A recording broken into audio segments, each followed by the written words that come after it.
दाय नमो नमः। कृष्णाय वासुदेवाय देवकी नंदनाय च नन्दगोपकुमाराय गोविन्दाय नमो नमः।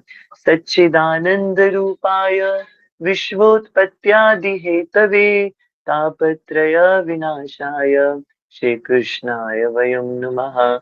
श्रीरामाय वयं नमः। श्रीगौराय वयं नमः। पञ्चतत्त्वात्मकं कृष्णं भक्तरूपस्वरूपकं भक्तावतारं भक्ताख्यं नमामि भक्तशक्तिकम्। आजानुलम्बितभुजौ कनकावदातौ सङ्कीर्तनैकपितरौ कमलायताक्षौ विश्वम्भरौ द्विजवरौ युगधर्मपालौ वन्दे जगत्प्रियकरौ करुणावतारौ। अनर्पितचरिं चिरात् करुणयावतीर्णया कलौ समर्पयितुम् उन्नतोज्ज्वलरसां स्वभक्तिश्रियम्। हरिः पुरटसुन्दरद्युतिकदम्ब सन्दीपितः सदा हृदयकन्दरे स्फुरतु वः शचीनन्दनः। देवदेव जगन्नाथ प्रपन्नातिविनाशन त्राहि मां पुण्डरीकाक्ष पतितं भवसागरे। जय श्री कृष्ण चैतन्य प्रभु नित्यानंद श्री अद्वैत गदाधर शिवास आदि गौर भक्त वृंद। हरे कृष्ण कृष्ण कृष्ण हरे हरे हरे हरे राम राम राम हरे हरे।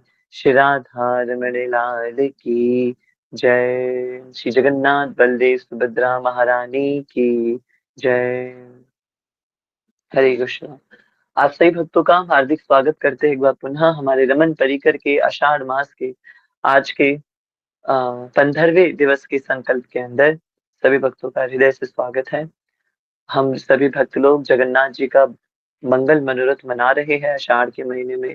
संपूर्ण आषाढ़ का महीना जगन्नाथ जी को समर्पित हुआ महीना है और जगन्नाथ जी को ही स्मरण करके अपने आषाढ़ के महीने में हर एक दिन हमने संकल्प धारण किया कि जगन्नाथ महाप्रभु की दिव्य महिमामृतम को श्रवण करेंगे और उसका अध्ययन करेंगे। उसी श्रृंखला को आगे बढ़ाते हुए ये दिव्य जगन्नाथ कथामृतम आगे बढ़ रहा है और इसको हम समझने का जानने का प्रयास कर रहे हैं। इस जगन्नाथ कथामृतम में हम जगन्नाथ महाप्रभु की खूब लीलाएं श्रवण कर रहे हैं।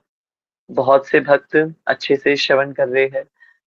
मैं विशेषतः रमन परिकर में बहुत से हमारे नए भक्तों भी जुड़े हैं जिन भक्तों का हम परिचय नहीं ले पाए हैं। तो नए रमन परिकर में आए हुए समस्त नए भक्तों का भी खूब खूब आभार और अनंत स्वागत उन सभी भक्तों का। हम सभी का हृदय से स्वागत करते हैं हमारे इस रमन परिकर के परिवार के अंदर। आप सभी का हार्दिक स्वागत है। समय के साथ आप हमारे परिवार के सभी सदस्यों को जानने लग जाएंगे और रमन परिकर कैसा भक्त संघ है इसके बारे में भी आप जानने लग जाएंगे। और इस संग संग परिवार के संग हमारी और घनिष्ठता तब बढ़ती है जब हम धाम यात्राओं में आते हैं। तो हर महीने हमारी कोई ना कोई धाम यात्रा हो ही रही है ठाकुर जी की परम कृपा से। और उसी श्रृंखला के अंदर आगामी धाम यात्रा कार्तिक मास के अंदर होने वाली है। कार्तिक के महीने में हम धाम यात्रा श्री गिरिराज गोवर्धन की यात्रा करने वाले हैं। यदि आपके लिए संभव हो तो आप अवश्य रमन परिकर की यात्रा में हमारे संग आइएगा। 3 दिन की यात्रा रहेगी और खूब आनंद होगा और खूब उसमें हमें जानने को सीखने को अपनी भक्ति का वर्धन पोषण करने को मिलेगा, उसका अवसर प्राप्त होगा। तो रमन परिकर में आए हुए सभी नए पुराने भक्तों का खूब हार्दिक स्वागत है। आज विशेषतः हम एक बहुत विशेष विषय के ऊपर कुछ श्रवण करने का अभ्यास करेंगे। यूं तो हमारी जगन्नाथ जी के प्राकट्य की लीला चल रही है, विद्यापति जी और विश्व वसु जी का प्रसंग चल रहा है और बहुत ही गहराई से एक एक बात को खूब भाव से खूब रस से परिपूर्ण ये कथा आगे बढ़ रही है और बहुत आनंद हो रहा है। परंतु क्योंकि कल रथ यात्रा का दिव्य मनोरथ है और रथ यात्रा फेस्टिवल है, इसी कारण से अधिकतर भक्त रथ यात्रा महोत्सव में जाएंगे। और रथ यात्रा महोत्सव में जाने के कारण कल की जो हमारी रमन परिकर की कक्षा है संभवतः ना हो पाए, क्योंकि रथ यात्रा महोत्सव संध्या का महोत्सव है दिल्ली के अंदर और लगभग लगभग रात्रि तक ही रथ यात्रा पूरी चलती है, पूरे 8 9 10 बजे तक रथ यात्रा चलती है। तो संभवतः ये कक्षा हो ना हो ये तो जगन्नाथ जी जाने। तो हमने विचार किया कि आज ही रथ यात्रा के ऊपर चर्चा होनी चाहिए, ताकि कल जब हम जगन्नाथ जी को चाहे टीवी में देखे, उड़ीसा पुरी की रथ यात्रा, या फिर अपने मोबाइल फोन्स में देखे इंस्टाग्राम व्हाट्सएप के थ्रू, या फिर हम साक्षात जाकर के जगन्नाथ रथ यात्रा में सहभागी बन के जगन्नाथ जी के दर्शन करें। कल के दिन रथ यात्रा है, और जगन्नाथ जी का क्या भाव हमारे अंदर आना चाहिए रथ यात्रा को लेकर के, इसके कुछ दृष्टांत आज हम श्रवण करने का प्रयास करेंगे। हमारे बीच एक बहुत श्रेष्ठ वैष्णवी है, जो आज हमें ये श्रवण करवाने वाली है, अपने अनुभव की बात बोलने वाली है, अपने द्वारा आत्मसात की हुई बात बोलने वाली है। तो हम निवेदन करते हैं हमारे रमन परिकर के एक बहुत ही श्रेष्ठ वैष्णवी प्रिया जी से, कि वो हमें आज के कथा सत्र का मार्गदर्शन प्रदान करे। श्री राधा रमण लाल की जय। प्रिया जी।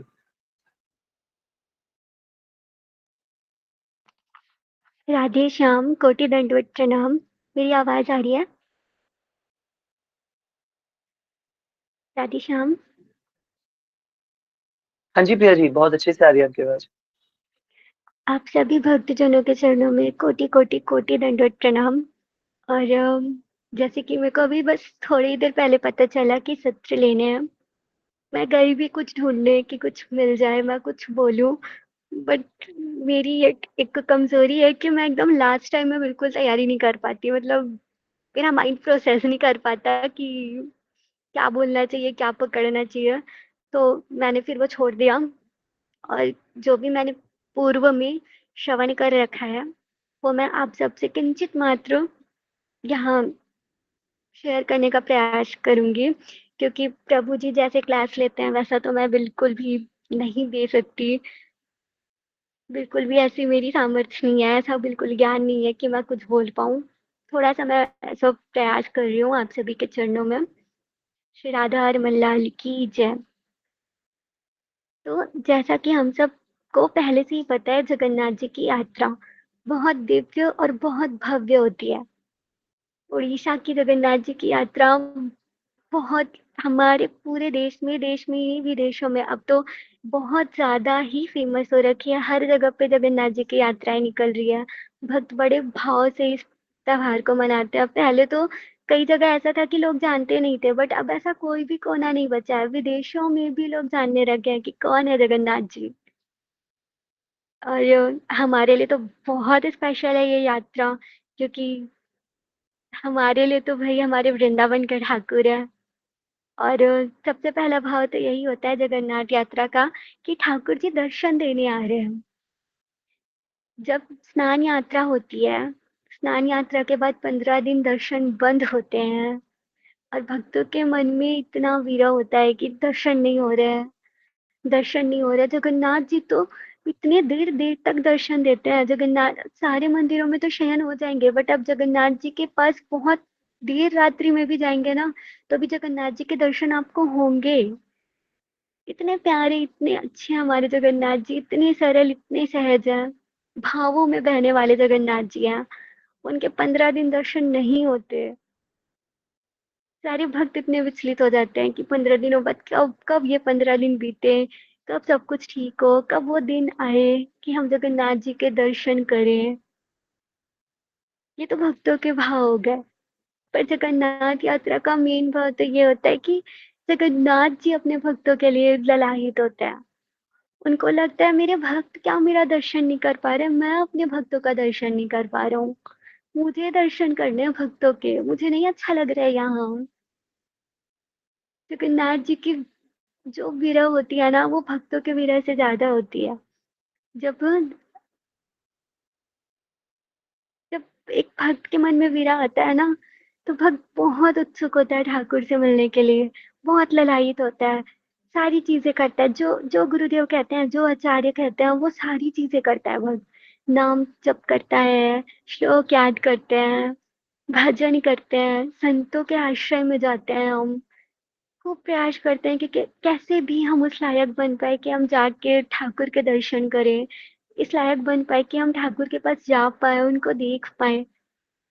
ये भक्त करता है, पर जितना भक्त तड़पता है ना, उससे कहीं गुना ज़्यादा ठाकुर विचलित होते हैं। उनके मन में विरह आता है कि मुझे मेरे भक्तों से मिलना है। और जब 15 दिन बाद ठाकुर फाइनली दर्शन देने आते हैं, कितने कृपालु हमारे जगन्नाथ जी। वो कहते हैं 15 दिनों तक मैंने दर्शन नहीं दिए और सारी दुनिया मेरा दर्शन करना चाहती है, और एक इस मंदिर में बैठे बैठे नहीं हो सकता ये। तो वो निकल पड़ते हैं अपना दिव्य रथ लेकर के सारी दुनिया को दर्शन देने, सारी दुनिया के कष्ट हरने। ऐसे हमारे जगन्नाथ जी, ऐसी उनकी दिव्य जगन्नाथ यात्रा।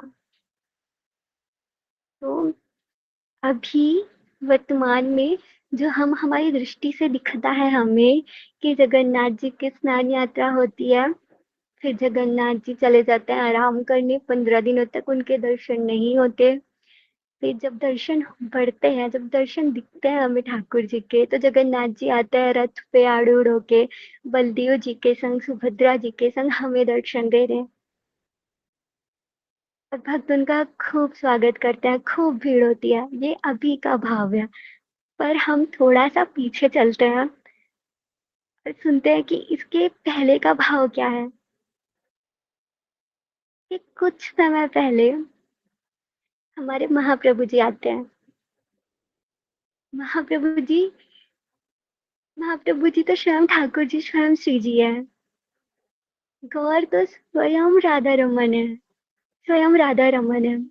जब वो आते हैं मनुष्य लीला में, हम सबको नाम देने, हम सबको भक्ति देने, हम सबको वो दिव्य मार्ग देने जो हमारी भक्ति को और सरल करे और सहज करे और जल्द से जल्द हमें ठाकुर तक पहुंचाए। इतना सुंदर दिव्य प्रचार करने जब महाप्रभु आते हैं, और वो बंगाल में प्रचार करते करते जब वो उड़ीसा पहुंचते हैं, और जब वो ठाकुर जी को देखते हैं, महाप्रभु में तो खुद श्री जी है ना, वो तो खुद ठाकुर जी श्री जी है, खुद उनका मिलित स्वरूप है।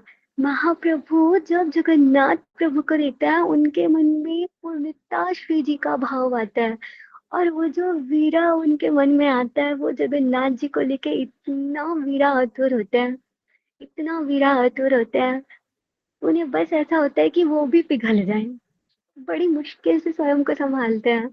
उनके अंदर इतना वीरा आता है कि ठाकुर क्यों छोड़ के चले आए, क्यों छोड़ के चले आए। आप तो वृंदावन के हो ना, यहाँ क्या कर रहे हो, हम आपके बिना क्या करेंगे ब्रज में। आप तो बोल के गए थे ना परसों आ जाओगे, क्यों नहीं आए ठाकुर, हम लेने आए हैं आपको, चलो। ये एक भाव होता है महाप्रभु का। जब जगन्नाथ जी की यात्रा की शुरुआत होती है, महाप्रभु बहुत प्रसन्न होते हैं। जगन्नाथ प्रभु की जब यात्रा स्टार्ट होती है, तो हमारे श्रीमन चैतन्य महाप्रभु बहुत प्रसन्न होते हैं, बहुत उत्सुक होते हैं, बहुत उत्सुकता से सारी तैयारी करते हैं। सबसे पहले वो पहले तो सारे प्रबंध करते हैं कि हाँ, हमें यात्रा करवानी है, महाप्रभु की यात्रा करवानी है, बहुत कीर्तन करना है, खूब नाम करना है, खूब उत्तम नाम कीर्तन करना है। तो वो गुड़ीचा मंदिर का मार्जन करते हैं, जहाँ यात्रा के दौरान ठाकुर जी वहां रुकते हैं और भक्तों को दर्शन देते हैं। बड़े प्रेम से, बड़े भाव से वो मार्जन करते हैं वहां का। कोने कोने को, एक एक झाले को, एक एक फर्श को, एक एक भूमि के एक एक कण को, एक एक दीवार को महाप्रभु अपने हाथों से साफ करते हैं कि ठाकुर आएंगे। वो तो राधा भाव में होते हैं ना। श्री जी कितना विरह करते हैं ठाकुर का।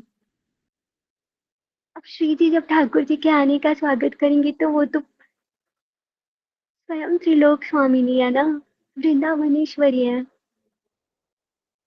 कितना अद्भुत स्वागत करेंगे श्री जी जब ठाकुर जी पधारेंगे। महाप्रभु पूरी तैयारी में लगते हैं, पूरी व्यवस्था में लगते हैं, खूब मंदिर का मार्जन होता है, एक एक जगह चमकाई जाती है मंदिर की। सारे भक्त महाप्रभु के साथ सारे गौर पार्षद आते हैं, खूब गुड़ीचा मंदिर का मार्जन होता है, खूब सुंदर वहां इत्र छिड़की जाती है, खूब सुंदर वहां तोरण बंदरवार लगाए जाते हैं, खूब सुंदर रंगोलियां बनाई जाती हैं, पुष्पों से खूब सुंदर वहां सजाया जाता है, क्योंकि महाप्रभु आने वाले हैं। जय, जय। तो महाप्रभु के आने की तैयारी होती है। हमारे चैतन्य महाप्रभु लगे होते हैं। गुड़ीचा मार्जन के साथ महाप्रभु हमें ये संदेश देते हैं कि ठाकुर जी का केवल एक स्थान पे स्वागत नहीं करना है, अपने मन में स्वागत करना है। केवल एक मंदिर का मार्जन नहीं करना है, अपने मन का मार्जन करना है। जैसे मंदिर के जाले निकालते हैं, जैसे मंदिर को जल से धोते हैं, एक एक भूमि को धोते हैं, फर्शों को, टाइल्स को, वहां लगी दीवार पे लगी, अगर कोई गंदगी दीवार पे लगी है, कोई दीवार पे काला धब्बा है, उन सबको हम साफ करते हैं ना। महाप्रभु कह रहे हैं अपने मन को भी ऐसे साफ करो, अपने मन का भी मार्जन करो, मन को भी घिसो, खूब सुंदर उसको अच्छे अच्छे सुंदर सुंदर गुणों से सजाओ। श्रवण करो, कुछ कथाएं श्रवण करो, कथा से सजाओ। भजन श्रवण करो, भजन से सजाओ। खूब कीर्तन करो, खूब आनंदित रहो, खूब नाम लो। ऐसे बनो कि ठाकुर तुम्हारे पास आना चाहे। ठाकुर तो पूर्ण शुद्धता में ही रहता है ना, पूर्ण पवित्र परमात्मा है हमारे। उनके पास तो थोड़ी सी भी अशुद्धता नहीं रहती। कोई लोभ, कोई विकार, कोई दोष, कोई जलन, कोई लालच, ऐसा कोई दुर्भाव रहता ही नहीं है। तो कुड़ीचा मंदिर के मार्जन से महाप्रभु हमें ये सिखाते हैं कि जगन्नाथ जी तो तब आएंगे ना, जब सारी चीजें बहुत पूर्ण रूप से बिल्कुल सजी सजाई होंगी, बिल्कुल शुद्ध होंगी, बिल्कुल पवित्र होंगे, बिल्कुल भाव से भरी होंगी। तो जब गुड़ीचा मार्जन हो जाता है तो 3 दिव्य रथ तैयार होते हैं। महाप्रभु अपने दिव्य नंदी घोष में सवार होते हैं। सारे भक्त एकत्रित होते हैं, वहां के राजा जी आते हैं। वहां के राजा जी मार्ग का मार्जन करते हैं। एक राजा होके महाप्रभु की सरल सेवा करते हैं, बट मार्जन सेवा सबसे बड़ी सेवा है। हमारे जय जय कहते हैं मंदिरों में मार्जन करना सबसे बड़ी सेवा है। बड़े बड़े बंगले लगाना, बड़े बड़े भोग लगाना, सोने चांदी आभूषण दान देना, उससे बहुत कई गुना ऊंची सेवा है मार्जन सेवा। तो वहाँ के राजा जी खूब मार्जन सेवा करते हैं। महाप्रभु और अपने गौर पार्षदों, अपने भक्तों के संग मिलकर खूब कीर्तन करते हैं। धीरे से रथ आगे बढ़ता है। महाप्रभु देखते हैं, जगन्नाथ महाप्रभु देखते हैं कि हमारे महाप्रभु चैतन्य महाप्रभु खूब कीर्तन कर रहे हैं, खूब खूब उछल उछल के आनंद से नाम जप कर रहे हैं। तो वो देखते हैं, वो बहुत प्रसन्न हो जाते हैं। वो तो रहते हैं भाई दारू ब्रह्म में स्थिर ही दिखेंगे, पर वो स्थिर लगते ही नहीं है आसपास के लोगों को। सब भक्तों को लगता है कि चैतन्य महाप्रभु को देख करके जगन्नाथ प्रभु नृत्य कर रहे हैं। धीरे धीरे रथ आगे बढ़ता है। महाप्रभु अपने खूब, वो तो अपने आवेश में होते हैं, खूब खूब खूब कीर्तन करते होते हैं, खूब आनंद होता है, खूब करताला, खूब मृदंग, खूब वाद्य यंत्र बजते होते हैं। तो जब आगे आगे चलते हैं तो महाप्रभु बड़े प्रसन्न होते हैं। जगन्नाथ जी महाप्रभु को देखते हैं, महाप्रभु जगन्नाथ जी को देखते हैं तो खूब प्रसन्न होते हैं। और भाव भाव में जब महाप्रभु थोड़ा सा रथ आगे बढ़ जाता है और हमारे महाप्रभु पीछे हो जाते हैं तो जगन्नाथ जी रुक जाते हैं। अरे मेरे को दिख ही नहीं रहे हैं। वो तो कृष्ण है और महाप्रभु, हमारे चैतन्य महाप्रभु में राधा जी का भाव आया होता है, श्री जी का भाव आया होता है। तो दोनों को देख के आसपास के भक्तों के मन में जो प्रेम उत्पन्न होता है कि सामने तो जगन्नाथ है और सामने भी जगन्नाथ है, सामने ठाकुर है, सामने प्रिया जी है। इतना सुंदर भाव हो रहा होता है। खूब आनंद से, खूब प्रेम से रथ यात्रा होती है। बलदेव जी, सुभद्रा जी और जगन्नाथ जी तीनों का खूब सुंदर भव्य रथ निकलता है। सारे भक्त खूब पुष्पों से स्वागत करते हैं, पुष्प डालते हैं। महाप्रभु के कीर्तन में सारे के सारे भक्त झूमने लगते हैं, नाचने लगते हैं। और इस तरह होती है महाप्रभु द्वारा रथ यात्रा जगन्नाथ जी की। और एक भाव है कुरुक्षेत्र, द्वारिका। ठाकुर जी जब ब्रज, अक्रूर जी आते हैं, ठाकुर जी को ले जाते हैं। ठाकुर जी जाते हैं द्वारिका में, द्वारिकाधीश बन जाते हैं। ऐसा मानते तो नहीं है हम, पर ठीक है, लीला है। द्वारिकाधीश बन जाते हैं। और जब ब्रजवासियों का और द्वारिका वासियों का फिर से मिलन होता है,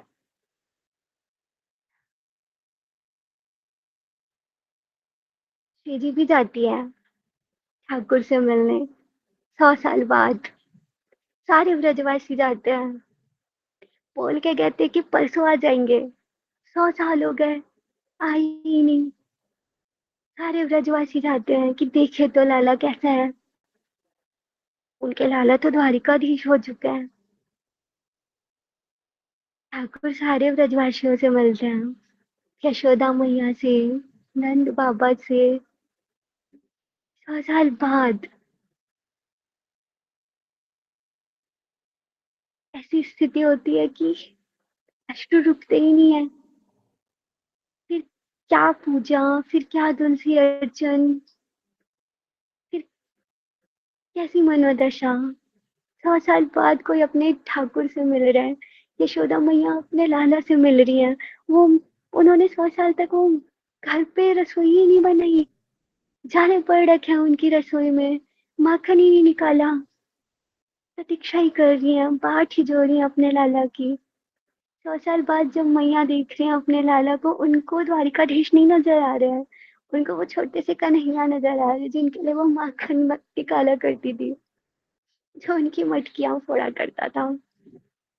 मैया और बाबा खूब लाड करते हैं। मैया बाबा से मिलने के बाद सारे ब्रजवासियों से ठाकुर जी मिलते हैं। और जब बारी आती है श्री जी से मिलने की, श्री जी अपनी सखियों के साथ विराजमान होती है। ठाकुर जी जाते हैं उनके पास, पर द्वारिकाधीश के रूप में होते हैं। तो श्री जी मना कर देती है कि वो उनसे बात नहीं करेंगी। ठाकुर जी हड़बड़ा जाते हैं, अरे श्यामा जू, ऐसे कैसे बात नहीं करोगे? मैं आया हूँ, इतने वर्षों बाद हम मिल रहे हैं, ऐसे कैसे बात नहीं करोगे? ऐसे तो कभी अलग नहीं है ठाकुर जी, श्री जी सदा संग है, सदा वृंदावन के ही है। बट ये लीला है। तो फिर सखिया कहती है कि हमें तो हमारे ब्रज के ठाकुर से मिलना था, द्वारिकाधीश से नहीं। द्वारिकाधीश का हम क्या करेंगी, हमारे लिए तो ब्रज का ग्वाला ही है। तो जाओ, जो हमारा कन्हैया है, जो हमारा ब्रज का ग्वाला है, उसे भेजो। ठाकुर समझ जाते हैं कि वो द्वारिकाधीश के वेश में आया। तो सारी सखियां उनका श्रृंगार उतार कर उनको ग्वाले जैसा श्रृंगार करती है, वनमाला पहनाती है, पाग बांधती है, तिरछी से पेच लगाती है, जैसे वो वृंदावन में लगाया करते थे। और जब वो ग्वाले रूप में आ जाते हैं, तब उनको श्री जी के सामने बैठाते हैं। अब श्री जी और ठाकुर जी का बहुत सुंदर संवाद होता है। 100 वर्ष बाद कोई किसी से मिल रहे हैं, एक क्षण भी अगर कोई ना दिखे ना एक दूसरे को, सांसें भर आती थी। आज 100 साल बाद मिल रहे हैं,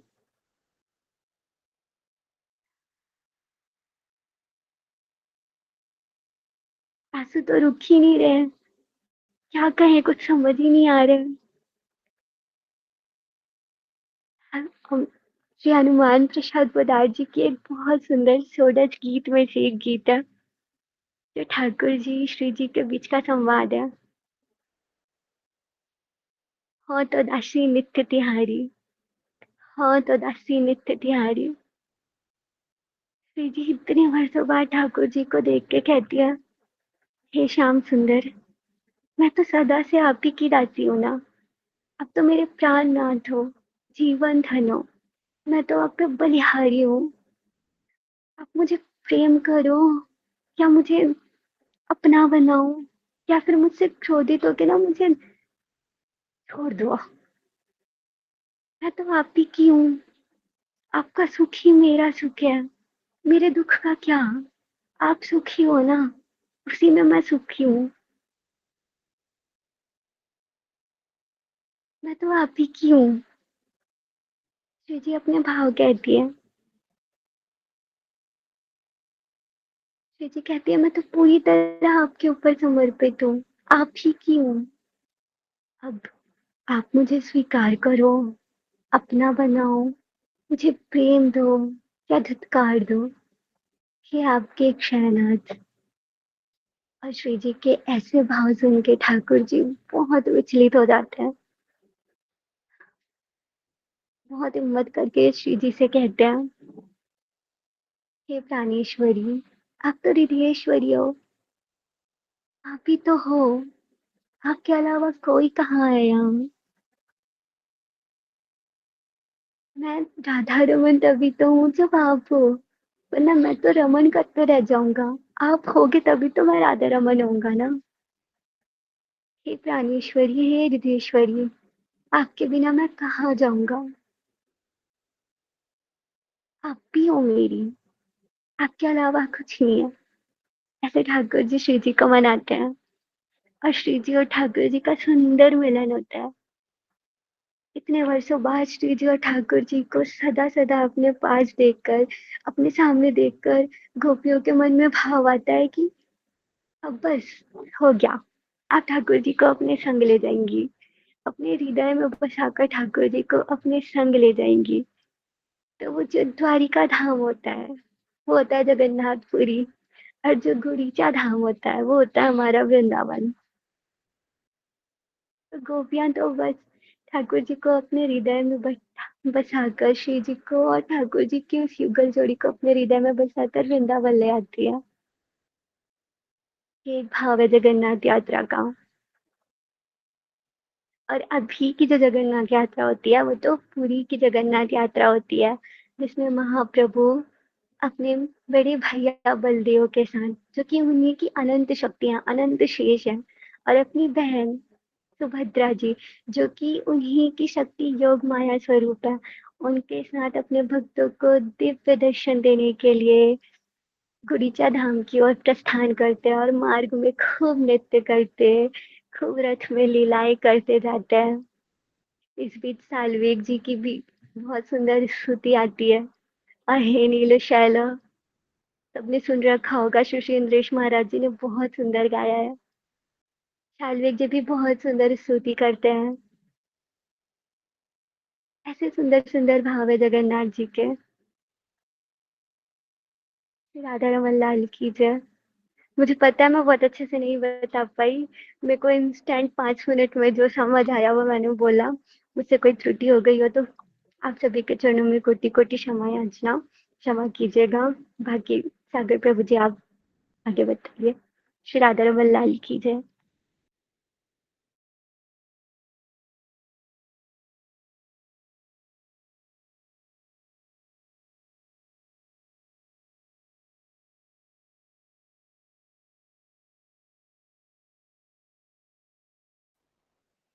श्री राधा रमन लाल की जय। श्री श्री जगन्नाथ बलदेव सुभद्रा महाराज की जय। रूप गोस्वामी दास प्रभु जी सत्य में विराजमान है, तो प्रभु जी कृपा करके आप आगे के सत्य को लीड कीजिए। श्री हरि।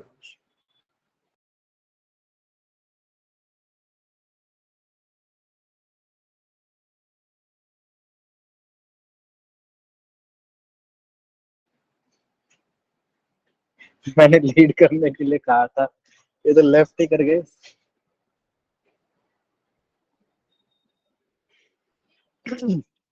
जय जय जय जय। तो आपका हृदय से कोटि कोटि कोटि आभार, जितना व्यक्त किया जाए उतना कम है प्रिय दीदी। आपने बहुत सुंदर भाव से किशोरी जी के भाव के माध्यम से जो वर्णन किया है जगन्नाथ रथ यात्रा का, वो बहुत ही मनोरम और हृदय स्पर्शी रहा। और ये तो एक ऐसा प्रसंग है जो पर्सनली मेरे हृदय के बहुत समीप है। मुझे हृदय से इतना ये प्रिय है ये प्रसंग, जब किशोरी जी का विरह जो व्यक्त होता है, तो मैं तो क्या ही वर्णन कर सकता हूँ। जो भाव आपने प्रस्तुत किए हैं, बहुत सुंदर, बहुत सुंदर। मतलब अ, जय जय जय। प्रभु जी पुनः पधारे हैं। तो मैं थोड़ा सा आपको, बिल्कुल सही कहा जित प्रभु आपने। बिना प्रिपरेशन के अगर भक्त लोग ऐसा भाव रख पा रहे हैं, प्रभु जगन्नाथ जी के चरणों में निवेदन कर पा रहे हैं, तो यदि वो प्रिपेयर कर रहे हैं तो कितना और भाव से परिपूर्ण होकर इसको प्रस्तुत कर सकते हैं। बहुत सुंदर आपने सुझाया, बहुत सुंदर आपने वर्णन किया इस भाव का। यहाँ पे मैं थोड़ा सा जो किशोरी जी के माध्यम से जो प्रिया दीदी ने जो वर्णन किया है रथ यात्रा का, मैं उस पर प्रकाश डालूंगा। जो भगवान श्री कृष्ण के बाल सखा रहे हैं श्री दामा जी, उन्होंने एक लीला के चलते हुए श्री जी को श्राप दिया था कि आपको भगवान श्री कृष्ण का, नंदलाला का, यशोदा नंदन का विरह सहना पड़ेगा 100 वर्षों का।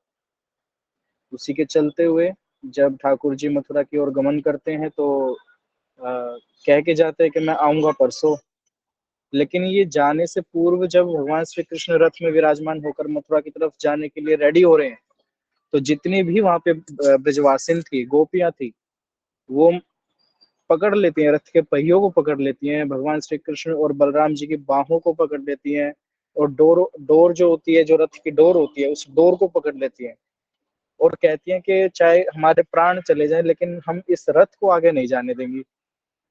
इस रथ की क्या हिम्मत, ये हमें श्री कृष्ण से अलग कर दे, इसकी क्या इतनी हिम्मत हुई, दुष्टता हुई कि ये भगवान श्री कृष्ण को, हमारे प्राण प्रिय सखा को, जिनकी वजह से ये वृंदावन है, उनको हमसे अलग कर दे।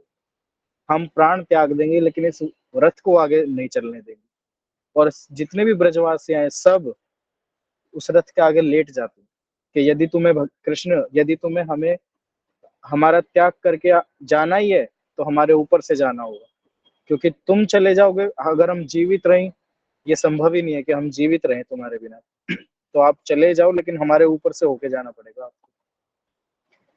फिर कुछ गोपियां समझाती हैं कि आप जो ये हट कर रही हो, ये किस नाते से कर रही हो, किस अधिकार से कर रही हो, कृष्ण से तुम्हारा क्या संबंध है, जिस संबंध के आधार पे तुम कह रही हो कि हम प्राण त्याग देंगे लेकिन भगवान कृष्ण को नहीं जाने देंगे। क्योंकि यशोदा माँ ने भी ऐसा नहीं कहा जो तुम कह रही हो। यशोदा माँ तो माता है उनके, जिन्होंने जन्म दिया भगवान श्री कृष्ण को, तो तुम किस अधिकार से कह रही हो। तो जब ये वो बात सुनते हैं तो और अपने दुर्भाग्य को कोसती हैं कि हाय रे, हमारा ऐसा दुर्भाग्य, हमारा क्या नाता, भगवान ने ऐसा कोई संबंध भी नहीं स्थापित किया कि जिसके अधिकार से हम कह सके कि तू नहीं जा सकता हमें छोड़ के। तो भगवान श्री कृष्ण रथ पे जाते हैं गोपियों को समझाते हुए कि मैं परसों आ जाऊंगा, अभी मुझे जाने दो, क्योंकि कंस ने मुझे बुलाया है तो मैं उनको मना नहीं कर सकता, मुझे जाना होगा। तो परसों का बोल के भगवान श्री कृष्ण मथुरा गए और वहां जाकर जो लीला की, कंस का विध्वंस किया, देवकी वसुदेव जी को कारागार से मुक्त किया, ये सब लीलाएं हुई, कुब्जा का उद्धार करना। तत्पश्चात वो द्वारकापुरी गए, द्वारका का जो स्वरूप है उसकी पुनः स्थापना उन्होंने की। और रूप गोस्वामी दास प्रभु जी ने अभी रिसेंट के सत्रों में हमें समझाया था कि जो नीलाचल धाम है, जगन्नाथपुरी है, वो किस धाम का प्रतीक है, द्वारिकापुरी। तो भगवान कृष्ण भी मथुरा को छोड़ के तत्पश्चात द्वारकापुरी पधारे, उसी द्वारकापुरी का प्रतीक है ये जगन्नाथपुरी। और सुंदरांचल या सिंहांचल आप कह लो, वो प्रतीक है जिसे हम गुंडीचा मंदिर के नाम से भी जानते हैं, वो प्रतीक है श्रीधाम वृंदावन का। तो किशोरी जी का भाव कैसे आता है यहाँ पे, जब देखते हैं कि भगवान श्री कृष्ण उदास हैं द्वारकापुरी में, जब सब देखते हैं, उनके सैन्य जितने भी दास हैं, मंत्रीगण हैं, वो सब देखते हैं कि द्वारकापुरी में भगवान को किस बात की कमी, 56 भोग लग रहे हैं भाई, स्वर्ण से सुसज्जित इनका श्रृंगार हो रहा है, इनको किसी बात की कमी नहीं, फिर ये रो किस बात से रहे, इनको दुख किस बात का है। तो जो उनके उस समय जो उनके मंत्री रहे निज, उन्होंने उनको ये सुझाव दिया कि सूर्य ग्रहण लगने वाला है और कुरुक्षेत्र में गंगा स्नान के लिए जाए यदि हम, तो बहुत पुण्य फल इसका मिलता है और बहुत उत्तम ये बात होगी। तो एक काम करते हैं, हम कुरुक्षेत्र चलते हैं और ये जो ग्रहण है, सूर्य ग्रहण है, इस पे हम गंगा जी का स्नान करते हैं। तो हम ब्रजवासियों को भी वहां बुला लेंगे, आप ऐसे रो मत, उदास मत हो, हम ब्रजवासियों को भी वहां बुलाएंगे, तब आप मिल लेना उनसे। तो भगवान श्री कृष्ण ये सुन के कि ब्रजवासी आएंगे मुझसे मिलने के लिए, बहुत प्रसन्न हो जाते हैं।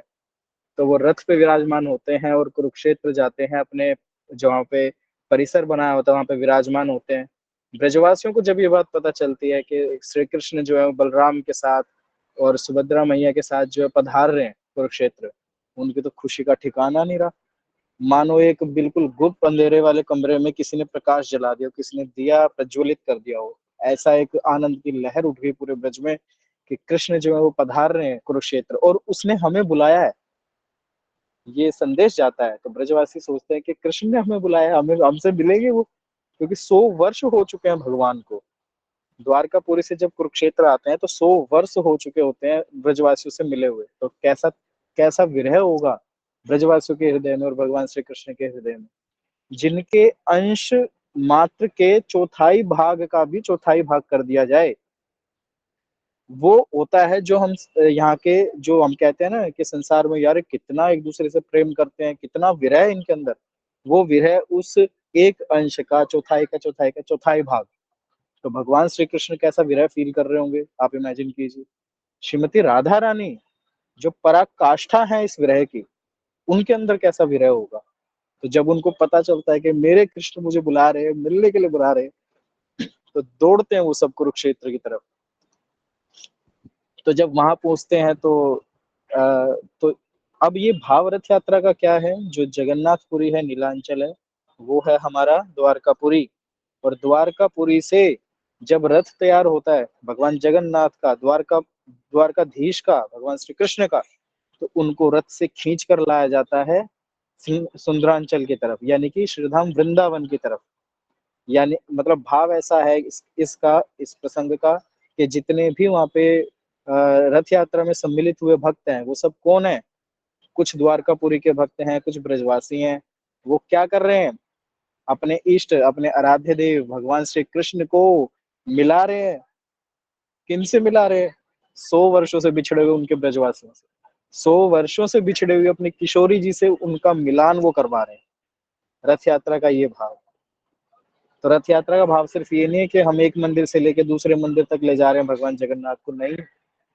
हमको यदि कृष्ण कृपा से, किशोरी जी की कृपा से, भगवान जगन्नाथ की महाकृपा से यदि सौभाग्य मिले वो रथ यात्रा को खींचने का, तो भाव यही रखिएगा कि किशोरी जी वहां इंतजार कर रही है हमारे जगन्नाथ का।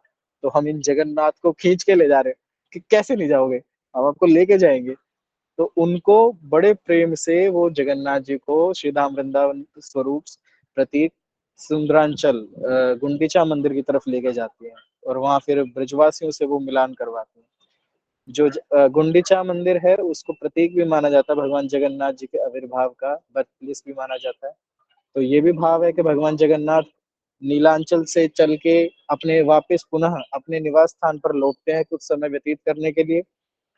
और भगवान जगन्नाथ की जब स्नान पूर्णिमा होती है, उसके तत्पश्चात 15 दिनों तक भगवान जगन्नाथ की लीला रहती है कि वो बीमार रहते हैं। वो बीमार होने का भाव ये है इस लीला से, जब हम भी कभी बीमार होते हैं ना, हॉस्पिटल में एडमिट हो जाए या कुछ भारी विपदा, हमारे कष्ट हमारे ऊपर आ जाए, तो हमें किसकी याद आएगी? हमारे चिंतन में कौन आएगा? जिससे हम अत्यधिक प्रेम करते हैं।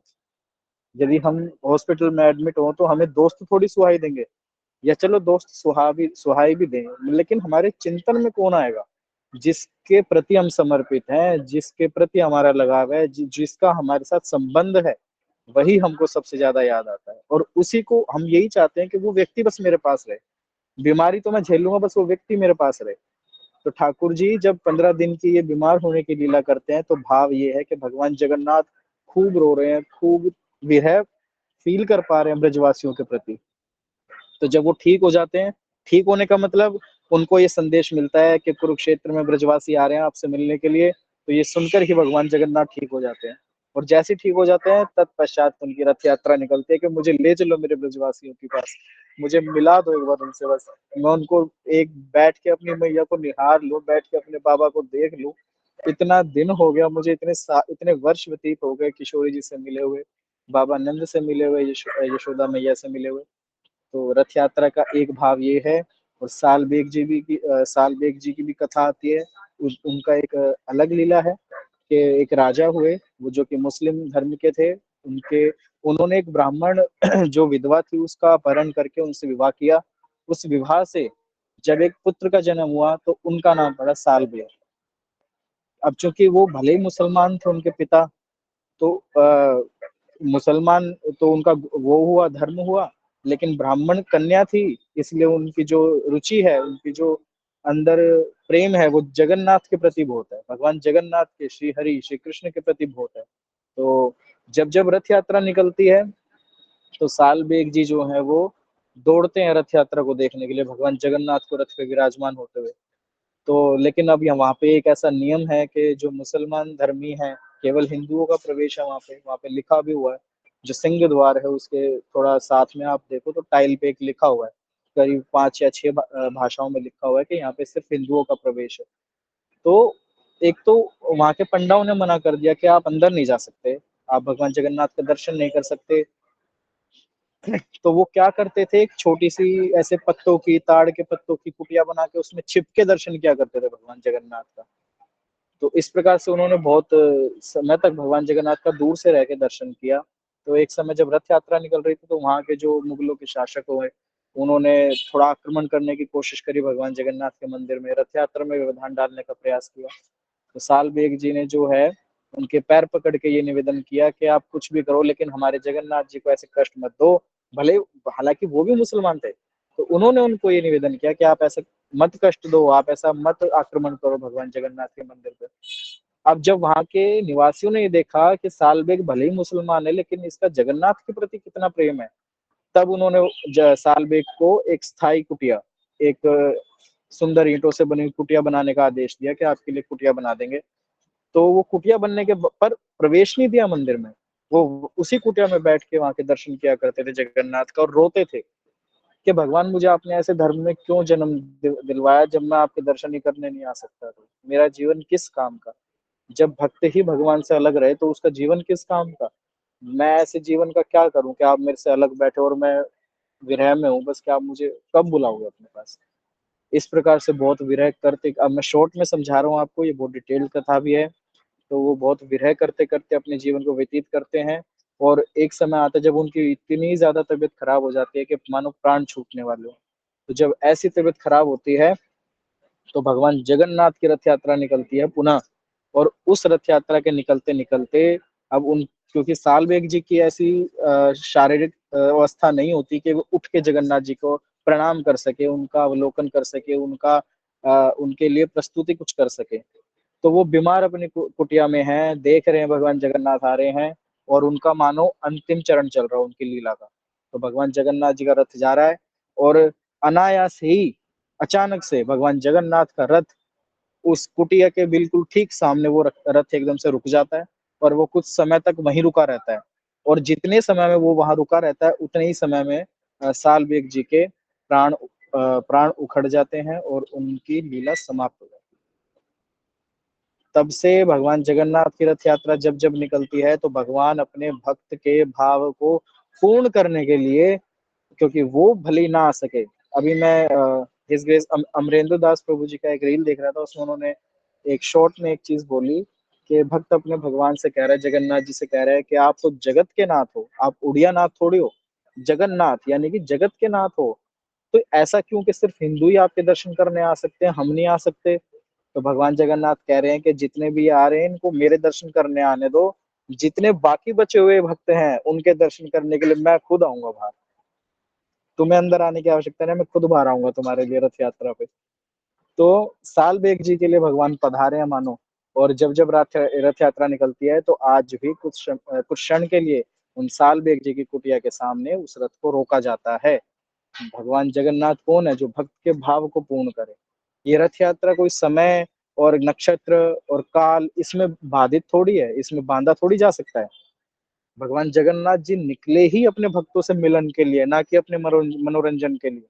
भक्तों को दर्शन देने के लिए अहेतु की कृपा करके रथ यात्रा का महोत्सव वो मनाते हैं। तो वैसे तो रथ यात्रा की बहुत-बहुत कहानियाँ हैं, बहुत सारे भाव भी हैं। उनमें से सबसे श्रेष्ठ भाव जो हो सकता है वो आज हमने श्रवण किया प्रिया दीदी के माध्यम से, श्रीमती राधा रानी को कोट करते हुए। बहुत ही सुंदर, बहुत ही सुंदर। और मैं निवेदन करूँगा आप भाव भी ये रखिए कि जब-जब आप रथ यात्रा में सम्मिलित हों, तो भाव ये रखना कि जहाँ हम इनको लेके जा रहे हैं, तो किशोरी जी वहाँ विद्यमान हैं और भगवान जगन्नाथ का इंतज़ार कर रहे हैं। और हमारा कितना सौभाग्य है कि हम जगन्नाथ जी को रथ में खींच के ले जा रहे हैं और उनसे मिला रहे हैं। वैसे तो उनको कौन ही अलग कर सकता है? 2 तन 1 प्राण, मतलब 2 तन है बल 1 प्राण है।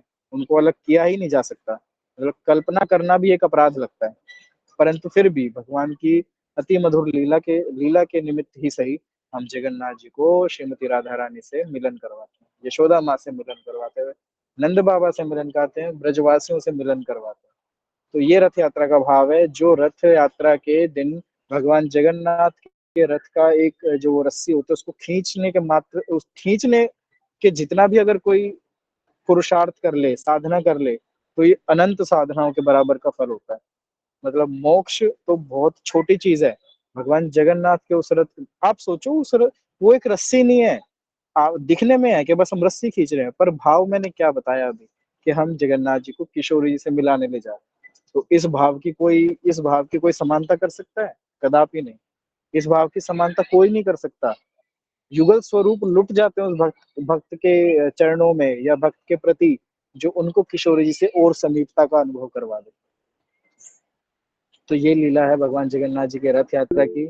उस रस्सी को खींचने मात्र से अनंत गुना श्री जी की करुणा कृपा की हमें प्राप्ति होती है, जगन्नाथ महाप्रभु की कृपा की प्राप्ति होती है।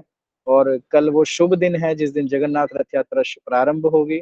हम महाप्रभु से निवेदन करें कि उनके चरणों में हम प्रार्थना करते हैं कि एक एक पहिया जब आपका आगे आगे बढ़ रहा हो, उसके नीचे हमारे जितने भी दुर्गुण हैं, जितने भी हमारी काम वासना अटैचमेंट्स मोह ममता और जितने भी दुर्गुण हैं, उनको आप अपने रथ के पहिए के नीचे कुचल डालो भगवान। और आप जिस प्रकार बाहें बिल्कुल फैलाकर दोनों हाथों से अपने भक्तों को आलिंगन करने के लिए विराजमान हो, उसी प्रकार हमारे सर्व गुणों और अवगुणों, यहाँ पे अवगुणों का ही विध्वंस नहीं, हम तो कहते हैं गुणों का विनाश कर दो।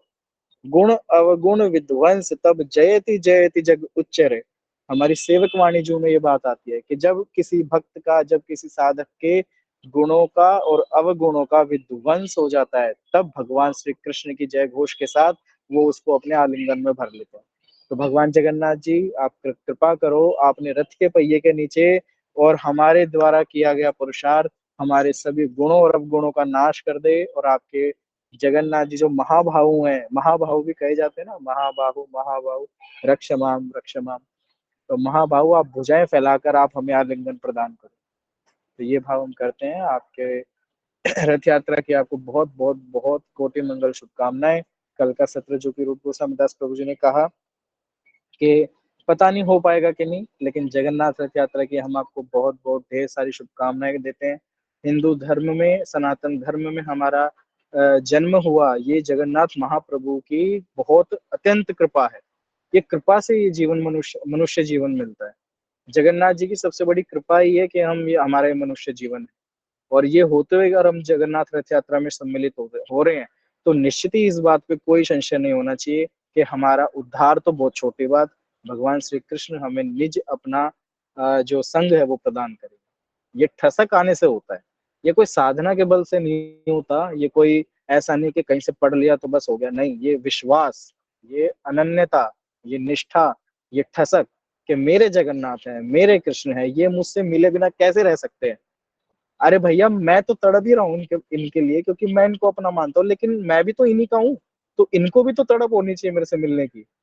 तो भगवान जगन्नाथ जी भी तड़पते हैं कि ये कब आएगा मेरे से मिलने के लिए। तो लेकिन ये संबंध तो स्थापित करो पहले। ये संबंध जिस दिन स्थापित हो जाएगा, सब साधनाएं, सब कर्म, सब ध्यान, सब ज्ञान इस एक अनन्यता में समाहित है। ये अनन्यता जिस दिन आ जाएगी, भगवान जगन्नाथ जी दूर नहीं है हमसे, वो हमारे समक्ष ही विराजमान है।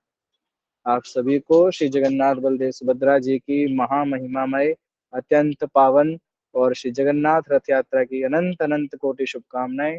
आप सभी के ऊपर भगवान श्री जगन्नाथ जी की करुणा कृपा और कटाक्ष बना रहे, यही मेरी उनके चरणों में निवेदन है। श्री राधा वल्लभ लाल की जय, श्री जगन्नाथ बलदेव सुभद्रा महारानी की जय, श्रीमती राधा रानी की जय, श्री जगन्नाथ रथ यात्रा महोत्सव की जय। श्री हरिवंश।